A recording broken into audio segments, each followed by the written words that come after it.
What's an immediate red flag when trying to make friends? They hit you up and act all friendly, make tentative plans, then immediately ask for something. Bro, this happens to me. Friend wanted to hang and was adamant I give him some ADHD medicine. Guys chill, I didn't give him any. If you feel like you have to change yourself to get along with them, I'd like to note that changing yourself is different from being the best version of yourself. Friends that make you want to up your own game are good friends to have. If one of the first conversation you have with people ends up with them bad mouthing their other friends, I'd keep my distance, because you know deep down that they will talk like that about you too. Someone who's always sees themselves as the victim even when they're in the wrong. Victim mentality is the devil dressed in sheep's clothing. I know of some people that will pimp your empathy till there is nothing left but a shell of you. I feel like this might be more of a high school thing, but when I started becoming friends with more popular people and they thought making fun of my old friends or other unpopular friends was a good way to bond. This happened to me in school. I was thrilled to have some popular friends, but they were making fun of my friends who weren't so popular and trying to get me to join in, and I put a stop to that immediately. They can either respect my other friends or we're not friends. Simple. When they talk at you, not with you. I know this one more than I would like to admit, and I knew I wasn't crazy when I said that people talk to themselves but with you hearing. When people only talk and hang out with you when they need something from you. Met so many people like this in my time at university. They don't ask you any questions about you but will talk about themselves all day long. Or they ask you a question and then interrupt when they find an opportunity to talk about themselves again. Mind if I smoke? Then they pull out a REM pipe. Huge red flag for not sharing. If someone only ever talks about themselves, never asks how you're doing, that's a one-way street I have no interest walking down. Always been a victim of that lol. When you don't like them, I swear people miss this one all the time. Simple but so important. When I stop liking a friend for whatever reason, usually I find a side of them that I can't stand, I'll drop them. Somehow, most people I know would just stay friends with them. Asking to borrow money. Great spenders are often bad lenders. Ben Franklin.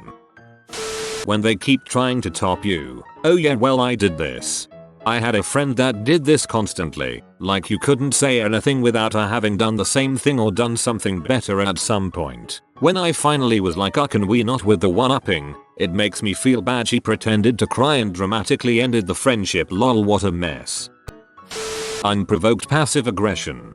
Yeah, thanks Sagashiro, I'm sure we'll find some great examples further down this thread. Getting super close really quick is a red flag for me. The last time that happened I was the rebound and the person only befriended me in spite of their ex-BFF. It's happened to me too, same situation. Someone who always tries to one-up you in experiences. For me, as a gay man, it's when a girl makes a comment about needing a gay best friend, or says something like gay people are so funny, or clearly starts to treat me differently, in a superficial way. When they find out I'm gay, it makes me immediately see them as shallow and I feel like I'm being used as an accessory. Instantly wanna spend time with me 24/7 and gets offended and takes it personally if I can't hang out or simply don't want to. As an introvert who never had much friends, I do this unfortunately. It's a bad habit that I actively try to shake. Completely negative and complains. My neighbor's been trying to get to know me and he does nothing but complain about things and people. It's hard to try to get to know them when I bring up any topic or common person and it's nothing but complaints. You know they're dragging you every chance they get. Might be good to minimize contact. Someone who constantly talks about how they suffer from so and so mental disorder and uses that as their excuse to act the way they do. I am fully supportive of any mental disorder and have full sympathy and support of anyone suffering from mental disorders. This is purely personal experience. Mental illness is an explanation for someone's behavior, not an excuse. I have a mental illness and I swear by that statement. Somebody willing to be my friend. Don't have time for those with poor judgment. I don't want to belong to any club that'd have me as a member. Overt clinginess from the start. A one-upper. You don't always need the best story, the worst story, the most anything story. It makes friendships hard cause they don't need to be a constant competition.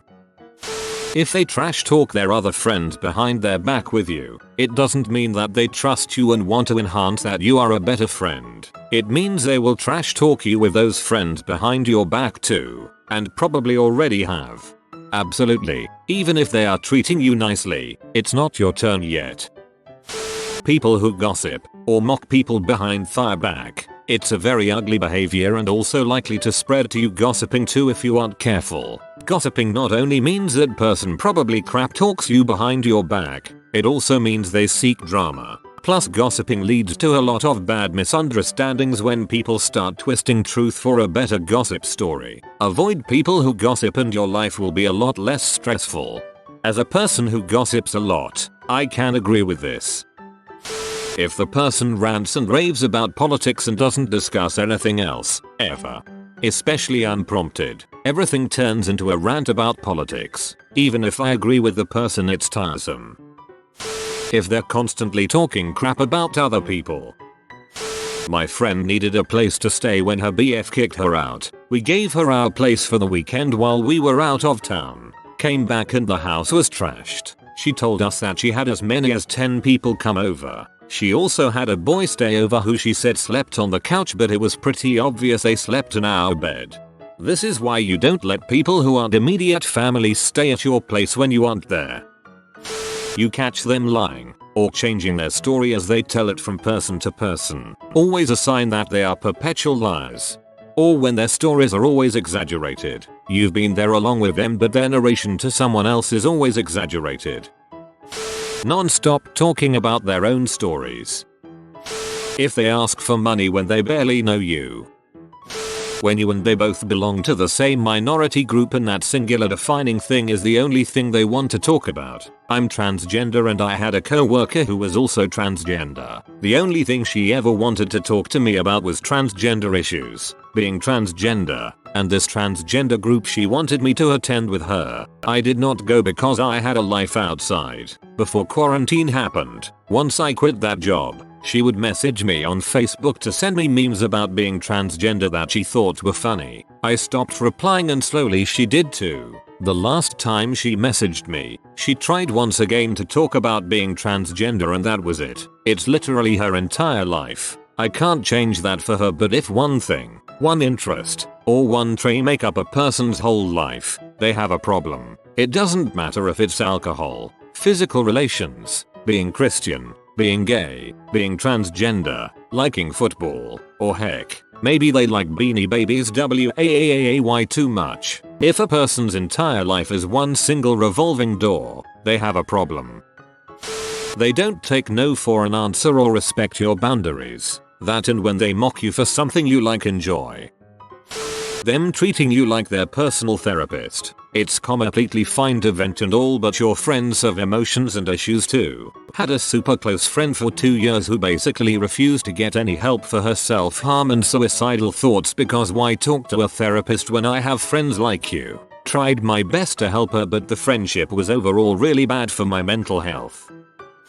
I was lab partners with a woman from Belize before schools closed. Initially, she was very friendly and warm and quickly invited me to visit her hometown in Belize and told me how they would welcome me and my husband and all the things we would go and see. I was thinking, whoa Nelly, we've only known each other a few weeks, but was nonetheless appreciative of her warm and welcoming nature. During our breaks, she'd often try and buy me coffees and share her food with me even though I didn't need it. We switched to Zoom meetings and online work but maintained our lab groups from class. Within the first 2 weeks of online labs, she threatened her 6-year-old twice that he was going to get a beating and often marched out of her room screaming at him during our video calls. Then she threatened to beat me with her belt over her knee because I hadn't finished some work that was due a week from then. For the record, I'm a 29-year-old woman. For a multitude of reasons, I ended up getting permission from my professor to finish the labs on my own. Turns out that overly warm vibe has a nasty flip side.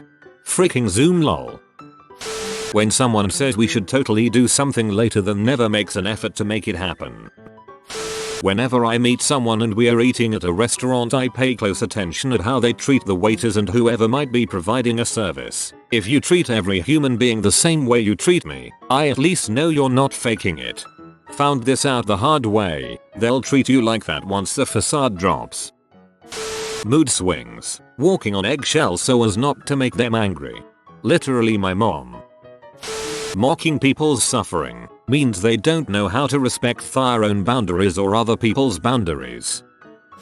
Is it a red flag if a person I just met immediately acts like we've been friends for years?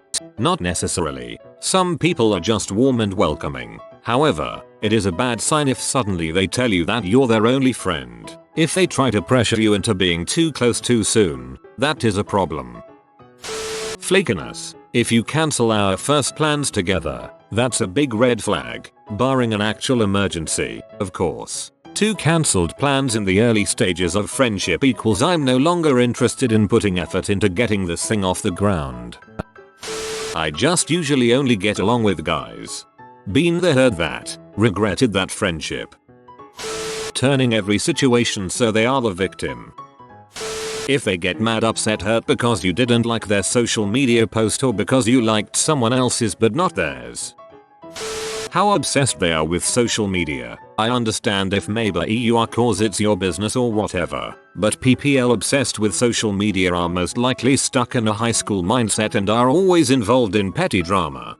Including people who are constantly texting or talking to others when you're with them. Sure, every once in a while it's okay to send a text, especially if it's pressing business, but please wrap it up quickly. 1. Always being the victim in their own stories. 2. Acting too close for new acquaintances and telling you uncomfortably personal stuff unprompted, usually despite attempts to get them to stop. 3. Proclaiming their views, religion, politics, values, way too enthusiastically and firmly convinced that they are right. If you are new to the channel, you can subscribe. I publish new videos every day. Until then, check another video.